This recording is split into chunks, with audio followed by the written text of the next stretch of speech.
This simulation demonstrates high-speed fluid dynamics. It represents a process designed to wash the entire human digestive tract from mouth to exit point. This is Shankha Prakshalana, an ancient yogic method that uses warm saline water to rinse the intestines until the fluid leaving the body runs clear. In a clinical case report from the International Journal of Alternative and Complementary Medicine, a 58-year-old patient dropped his serum triglycerides from 598 to 114 following this intervention. These shifts in lipid levels correlate with the mechanical removal of metabolic waste from the gastrointestinal system. The protocol is strict. You must begin in the early morning on an empty stomach with 5 liters of warm saline water. Because of the physical strain involved, anyone with stomach ulcers, hypertension, or heart disease is disqualified from the practice. The procedure requires the body to shift its core function, turning the gut from a slow processing plant into a rapid transit chute. Preparation begins with a precise saline ratio, 2 teaspoons of rock salt dissolved into every 1 liter of lukewarm water. To start the cycle, drink 2 full glasses of the solution rapidly. Consuming the saline quickly prevents the stomach from absorbing the fluid. This speed creates the hydrostatic pressure needed to initiate the flush. As the stomach fills, the weight of the water moving the water requires 5 specific physical movements. Each must be performed 6 to 8 times to squeeze the fluid toward the rectum.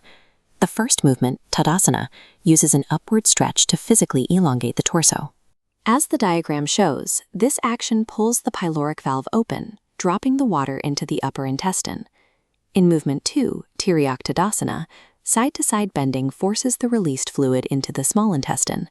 Movement 3, Kati Chakrasana, uses a torso twist to compress the intestinal loops. This rings the small intestine like a sponge to move water through its twisting path.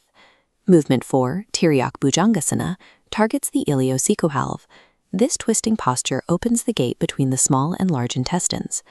Finally, Uddara Karshana Asana applies pressure to the descending colon. This squatting twist drives the fluid through the final section of the tract toward the rectum. Performing these 5 movements in this exact order transforms the digestive tract into a clear, open conduit. After the final asana, attempt a bowel movement. You must not strain. The goal is to let the water move naturally. You must now repeat the cycle. Drink 2 more glasses of saline, repeat the 5 movements, and return to the toilet. The evacuation will begin as solid waste, then transition to a cloudy liquid. After 8 to 10 cycles, the fluid will run clear.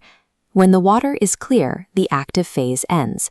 You must enter absolute silent rest in Shavasana for 45 to 90 minutes. You must remain awake during this rest. Falling asleep can lead to side effects like severe headaches and lethargy. Reaching clear water strips the gut of its mucosal lining and accumulated debris, leaving the intestinal walls bare and vulnerable.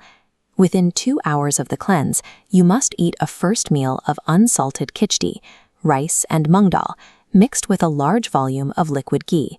The ghee is essential. It acts as a protective lubricant, coating the intestinal wall where the natural mucus was washed away. For the next 7 days, you must avoid dairy, meat, and spices. This restricted environment allows the gut microbiome to rebuild without irritation. Completing Shankha Prakshalana removes internal buildup and re-lubricates the system, allowing the body to function from a lighter, more efficient starting point.